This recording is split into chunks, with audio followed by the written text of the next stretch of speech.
Welcome to my class student.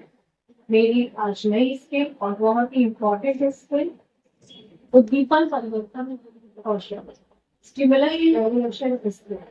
तो आप लोगों ने कभी सोचा कि हम ये सारी स्किल्स क्यों पढ़ रहे हैं और इन स्किल्स को पढ़ने का हमारा क्या पर्पस है, क्यों हम पढ़ते हैं? इन स्किल्स को पढ़ने से हमारी टीचिंग लर्निंग प्रोसेस में क्या इफेक्टिवनेस आएगी? या आपने सोचा, इमेजिन किया, या कभी आपने अपने किसी टीचर को ऑब्जर्व किया? आपने उस टीचर को ऑब्जर्व करते करते ये कभी देखा कि हाँ, इसके अंदर ये वाली स्किल है, हाँ ये जो टीचर है वो इस स्किल के तरीके से पढ़ा रहे हैं। तो इसीलिए ये जब ऑब्जर्व जो आप करेंगे किसी भी टीचर को, जब आप ऑब्जर्व करेंगे उसके बाद ही आप इन स्किल्स की जो इम्पोर्टेंस है उसको पहचान पाएंगे कि ये स्किल्स आपको जानना, सीखना, समझना, एक्सपीरियंस करना कितना जरूरी है। तो मैं यही कहूंगी कि आगे आप किसी की भी क्लास जब ले, तब आप उस टीचर को अच्छे से ऑब्जर्व करें और उन टीचर्स के अंदर आप स्किल्स ढूंढने की कोशिश करें कि ये जो टीचर है उन्हें कौन कौन सी स्किल्स को यूज किया। ये जो ऑब्जर्वेशन है ये आपको अपनी टीचिंग और लर्निंग प्रोसेस को इफेक्टिव बनाने में बहुत मदद करेगा।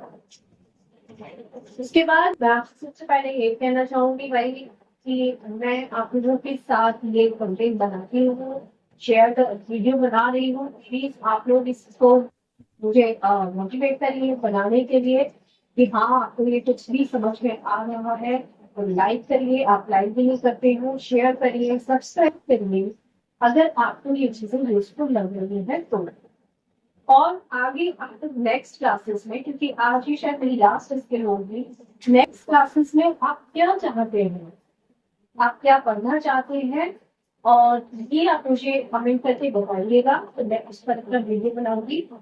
चलिए आगे स्टार्ट करते हैं हमारी स्किल स्टिमुलस वेरिएशन यानी कि उद्दीपन परिवर्तन।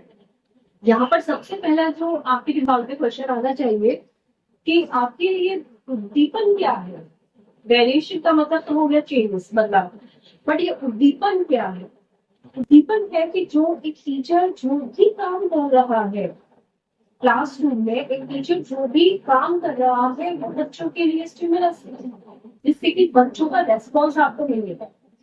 ठीक है, स्टिमुलस किसके लिए होता है? रेस्पॉन्स के लिए। तो वो स्टिमुलस क्या है? जो भी टीचर कोई एक्टिविटी कर रहा है, कुछ दिखा रहा है, कुछ टीचिंग एड दिखा रहा है, तो वो सब चीजें क्या है, या मूवमेंट कर रहा है, वो सब चीजें क्या है? स्टिमुलस है।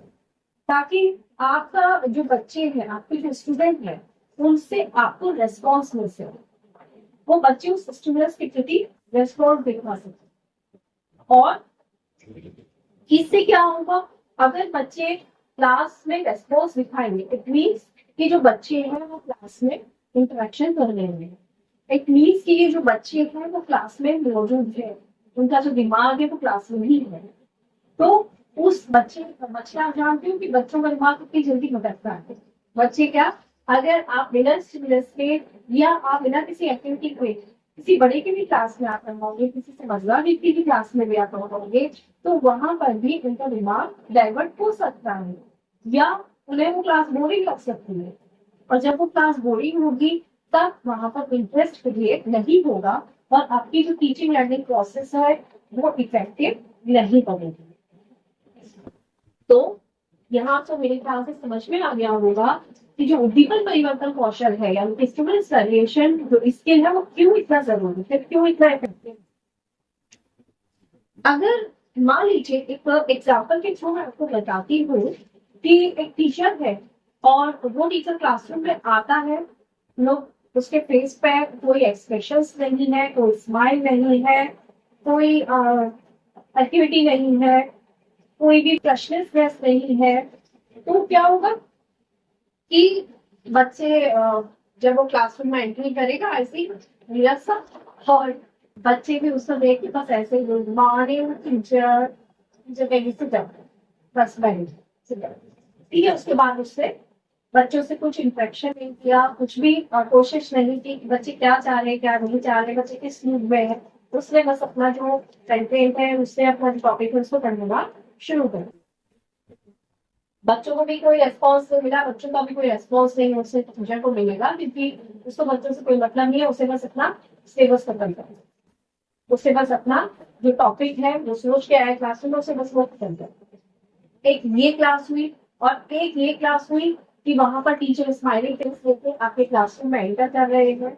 ये भी इफेक्टिव टीचिंग का एक एक तरीका है कि जब भी आप क्लासरूम में जाए तो एनर्जेटिक होकर जाए, ऐसे नहीं थकान को हटा दीजिए। मैंने महसूस किया, मैंने भी देखा है कि कुछ टीचर्स होते हैं जिनके साथ बहुत सब परेशानियां होगी, लेकिन जब वो क्लासरूम में एंट्री करते हैं बच्चों के साथ, तब वो उनमें एक अलग ही एनर्जी आ जाती है, उनके फेस पे एक अलग ही स्माइल होती है और वो अपनी सारी परेशानियों को, अपनी सारी टेंशन को भूल जाते हैं। तो वही टीचर आपको बनना है, एनर्जेटिक टीचर। क्लासरूम में जैसे ही आप एनर्जी के साथ एंट्री करेंगे, वैसे ही बच्चे भी एनर्जी के साथ आपके वेलकम के लिए खड़े हो जाएंगे।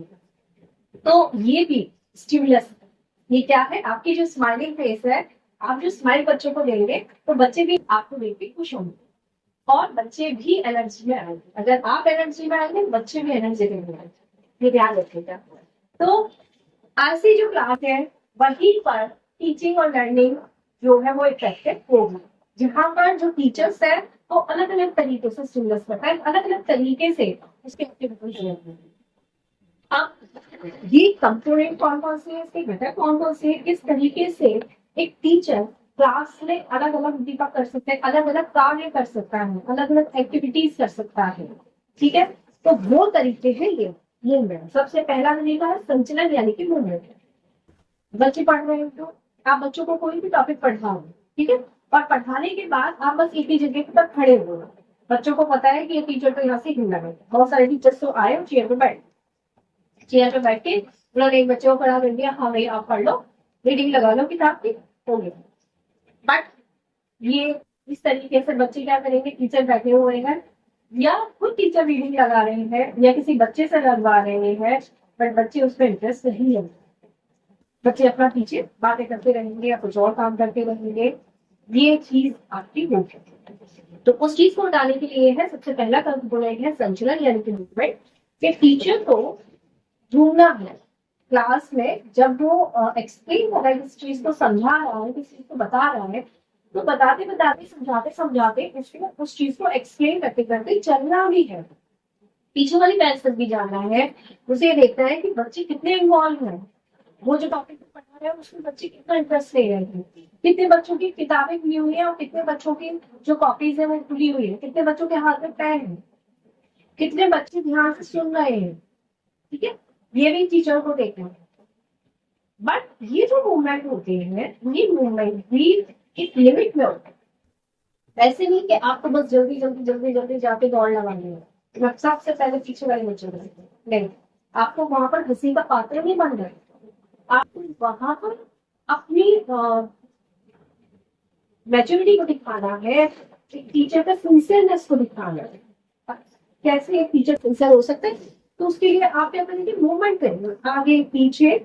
आप दूसरे बच्चे की बेंच पे गए, वो क्या कर रहा है एक्सप्लेन करते करते आप बोलते भी जा रहे हो और आप चुप भी हो, इधर चले गए उधर चले गए पीछे चले गए, जिससे कि क्या होगा, फिर बच्चों के मन में एक डर बैठना पड़ेगा कि ये जो टीचर है, ये टीचर मेरे को पीछे आके देख लेंगे, तो मुझे उनकी चीजों में, मुझे उनके टॉपिक में इंटरेस्ट है, मैं देखूं तो सिर्फ टीचर मेरे पढ़ा क्या रहे हैं।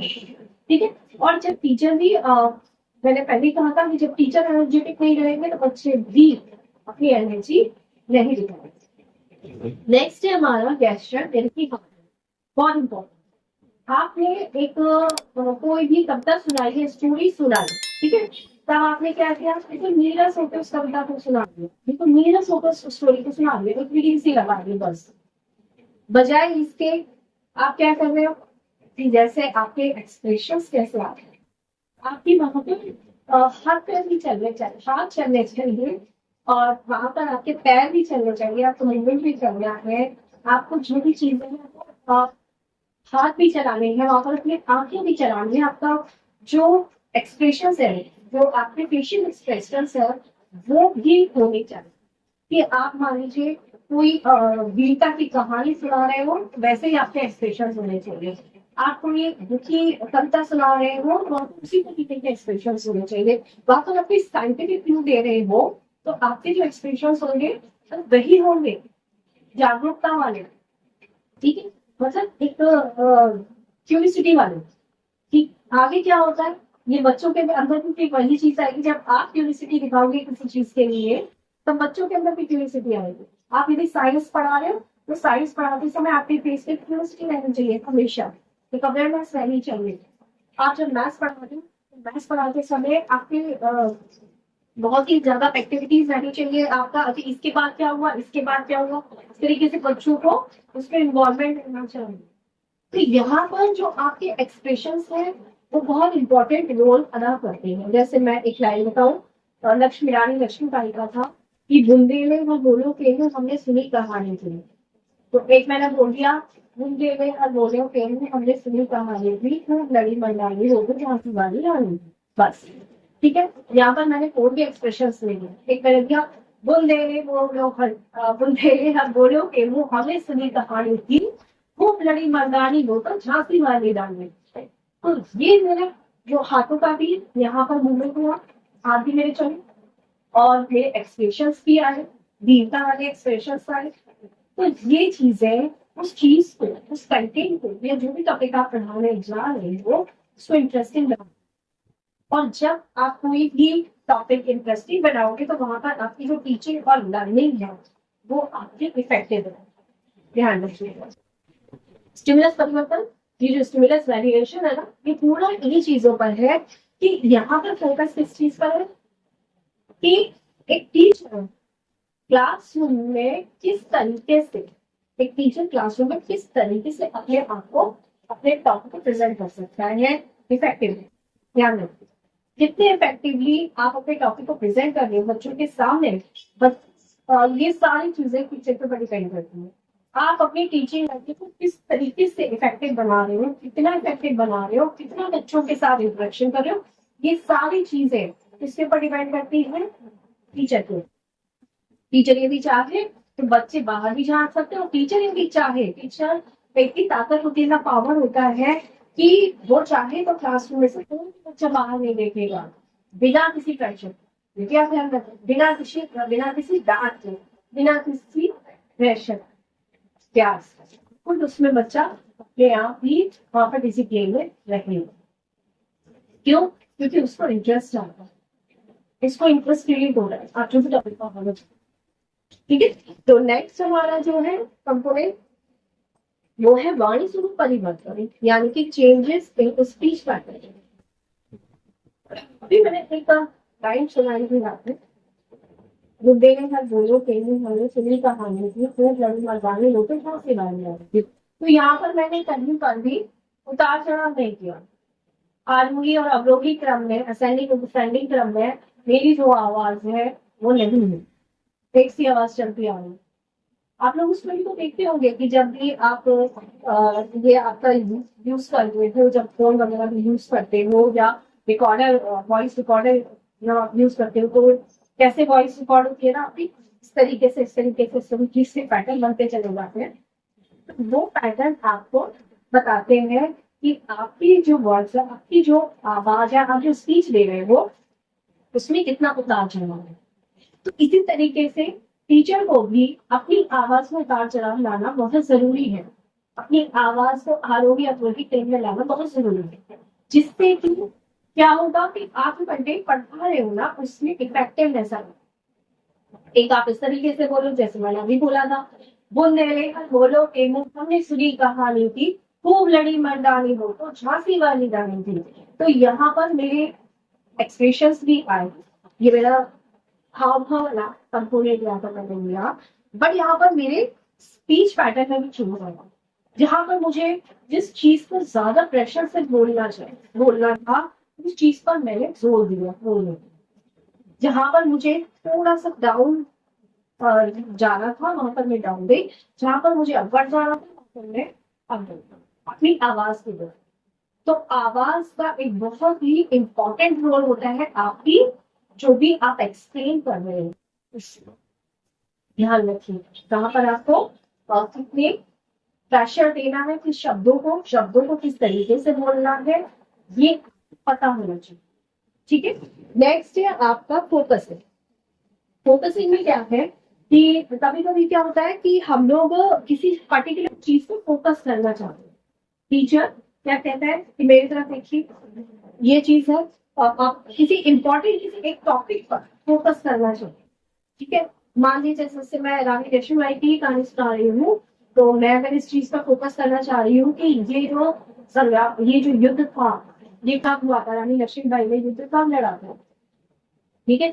तो मैं उस चीज पर फोकस करूंगी, तो बच्चों को कहूंगी कि आप इस तरफ देखिए।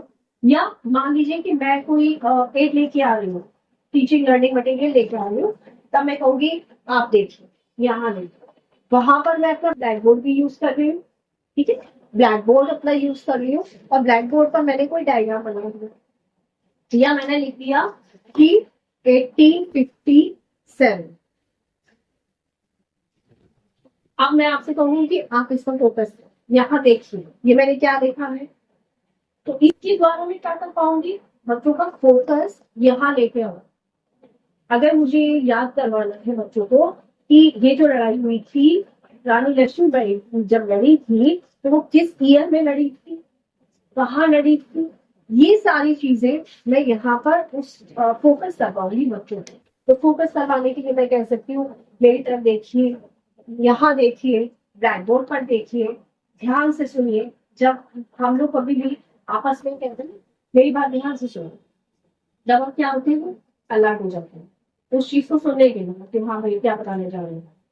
या बिल्कुल शांत रहते, यहाँ ध्यान दीजिए। तो यहाँ ध्यान दीजिए, तो सारे बच्चे देखने लग जाते हैं कि आखिर यहाँ पर वो क्या था। ठीक है। कोई भी मान लीजिए मैं किसी का पिक्चर लेके आ रही हूँ, मैं वैसे मैं ही तो पिक्चर लेके आ रही हूँ, तो उनका पिक्चर दिखाते समय मैं कहूँगी ध्यान दीजिए। तो ध्यान दीजिए मतलब कि बच्चे सारे कहाँ पर फोकस हो जाएंगे, यहाँ पर फोकस करेंगे।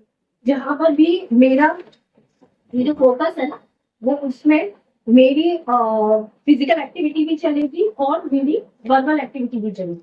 वहां पर मैं बोलूंगी भी और अ, अपने जो संचालन है, मूवमेंट है, फिजिकल मूवमेंट को भी करूंगी।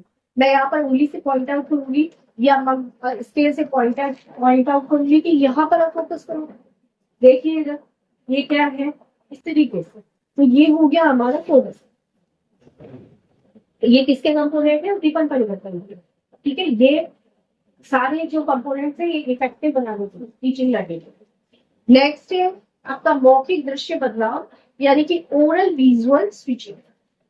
ये भी जरूरी होता है चेंजिंग लाना। आप किस तरीके से ला सकते हो, 3 तरीके से ला सकते हो। ओरल मतलब पहले आप बोलते जा रहे हो कोई भी चीज है, तो मोस्टली क्लासरूम में जो टीचर है वो क्या करता है, मोस्टली एक्सप्लेन करता है। कभी कभी क्या होता है कि वो दिखाता भी है, दिखा के फिर एक्सप्लेन करता है ना। तो सबसे पहले क्या होगा कि सबसे पहला जो टाइप है ओरल विजुअल स्विचिंग। स्विचिंग का मतलब होता है चेंजेस। ओरल, ओरल और विजुअल, यानी कि ओरल टू विजुअल। पहले वो बोल रहा है, टीचर बोल रहा है कि देखिए मेरी तरफ देखिए, और फिर उसके बाद देखते देखते उसने अपना जो भी डायग्राम है जो बनाया, वो बनाने के बाद वो उसको दिखा रहा है। ठीक है। बनाते बनाते उस डायग्राम को दिखा रहा है, एक्सप्लेन उसने कर दिया, और एक्सप्लेन करने के बाद फिर वो उस डायग्राम को दिखा रहा है। तो ये हो गया ओरल, यानी कि पहले उसने बोला, मौखिक क्रिया की, और फिर उसके बाद क्या होगा विजुअल, यानी कि फिर उसने क्या किया, हाँ दिखाया। ठीक है। जो भी वो दिखाना चाह रहा है, जो भी उसने एक्सप्लेन किया उस चीज को वो दिखा रहा है। ओके। करके दिखा रहा है, हो सकता है कि वो करके भी दिखा रहा है। नेक्स्ट है ओरल विजुअल। तो ओरल विजुअल स्विचिंग में क्या है कि पहला है आपका ओरल टू ओरल, यानी कि यहाँ पर उसने कोई दृश्य दिखाने से पहले वो केवल बोल ही रहा है, बता रहा है टीचर। उसने मौखिक रूप से दिखाना, मौखिक रूप से उसने बताना शुरू कर दिया किसी भी चीज को। फिर है ओरल विजुअल। ओरल विजुअल यानी कि पहले उसने किसी चीज को एक्सप्लेन कर दिया, बता दिया उस चीज के विषय में, फिर उसके बाद उस चीज को दिखा। ठीक है। डायग्राम बना के भी दिखा सकता है ब्लैक बोर्ड पे, या कोई एड लेके आ सकता है अपने साथ में टीचर, तो वो भी दिखा सकता है। नेक्स्ट है आपका विजुअल ओरल। ऐसा भी होता है, मैंने कहा था कि मोस्टली टीचर कैसे स्टार्ट करते हैं अपने लेक्चर को कि सबसे पहले वो बता देते हैं उस चीज के बारे में, फिर उस चीज का एग्जांपल देते हैं, ब्लैक बोर्ड पे उस चीज का पिक्चर दिखा दिया, बना दिया, या वो अपना चार्ट पोस्टर कुछ भी लेके आ रहे हैं, या आपका 3D मॉडल लेके आ रहे हैं, या मान लीजिए आपका बायोलॉजी की क्लास है तो उसमें स्टैम लेके आ रहे हैं, उसमें लीफ लेके आ रहे हैं, फ्लावर्स लेके आ रहे हैं, तो उसने क्या किया, पहले बोला, एक्सप्लेन किया, उसके बाद उस चीज को वो दिखाता है टीचर। ठीक है। और दूसरा तीसरा तरीका क्या है, विजुअल ओरल। विजुअल ओरल मतलब पहले उसने उस चीज को दिखा दिया, उस मॉडल को दिखा दिया, या जो पिक्चर है उसको दिखा दिया, और फिर उसके बाद वो क्या करेगा, बोलेगा उसके बारे में, फिर वो बताएगा। ठीक है। तो ये है आपके मौखिक दृश्य बदलाव कि ओरल और विजुअल आप किस किस तरीके से यूज कर सकते हो क्लासरूम में। आप ओरल टू ओरल भी बोल सकते हो, या आप ओरल विजुअल कर सकते हो, या विजुअल ओरल कर सकते हो, टीचर के ऊपर डिपेंड है। पहले उसने ओरल किया, ओरल बोलने के बाद मतलब उसने मौखिक रूप से उस चीज को बताया, फिर मौखिक रूप से बोलने के बाद दिखाया, और फिर दिखाने के बाद फिर से वो उस चीज को बता एक्सप्लेन कर रहा है कि जैसा कि मैंने पहले बताया था वो चीज यहाँ है। ठीक है। नेक्स्ट है आप अंत्य क्रिया शैली परिवर्तन, इंटरेक्शन। जब तक क्लासरूम में इंटरेक्शन नहीं होगा तब तक वो क्लासरूम में इफेक्टिव हो ही नहीं सकती है।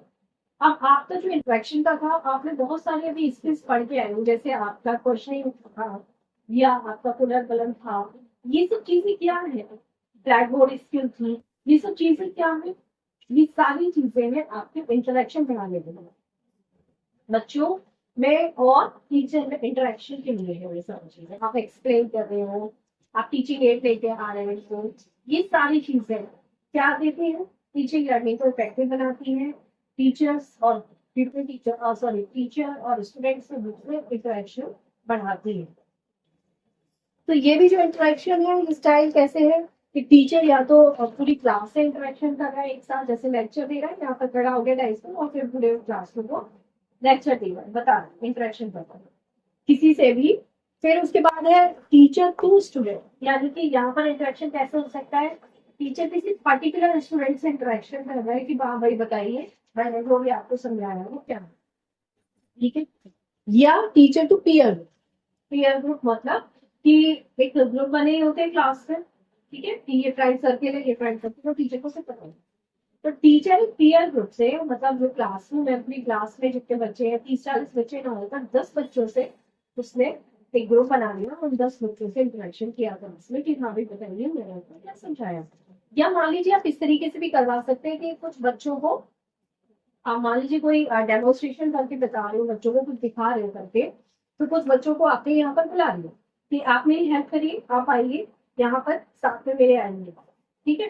तो उससे क्या होगा, कुछ बच्चे आए, कुछ पीयर ग्रुप आया यहाँ पर जो कि टीचर को हेल्प किया, तो उसमें क्या होगा, टीचर का और स्टूडेंट का इंटरेक्शन बढ़ेगा ना।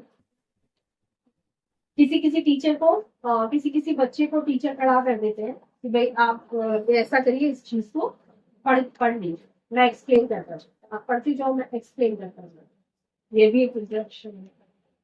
किसी बच्चे से आपने कोई प्रोजेक्ट दे दिया, 2-4 बच्चों को प्रोजेक्ट दे दिया कि आप प्रोजेक्ट बना के लाओ। ठीक है, फिर उस चीज को आप क्लासरूम में क्या कर रहे हो, डिस्कस कर रहे हो, ये इंटरेक्शन है। बीच बीच में आपने क्वेश्चन पूछ लिए, ये भी इंटरेक्शन है। तो इंटरेक्शन अलग अलग तरीके से क्लासरूम में, एक तरीके से नहीं कह रही हूँ, अलग अलग तरीके से क्लासरूम में टीचर जितना इंटरेक्ट होगा, जितना इंटरेक्शन करेगा, इसलिए आपकी जो टीचिंग लर्निंग प्रोसेस है वो इफेक्टिव बनेगी। ध्यान रखिए।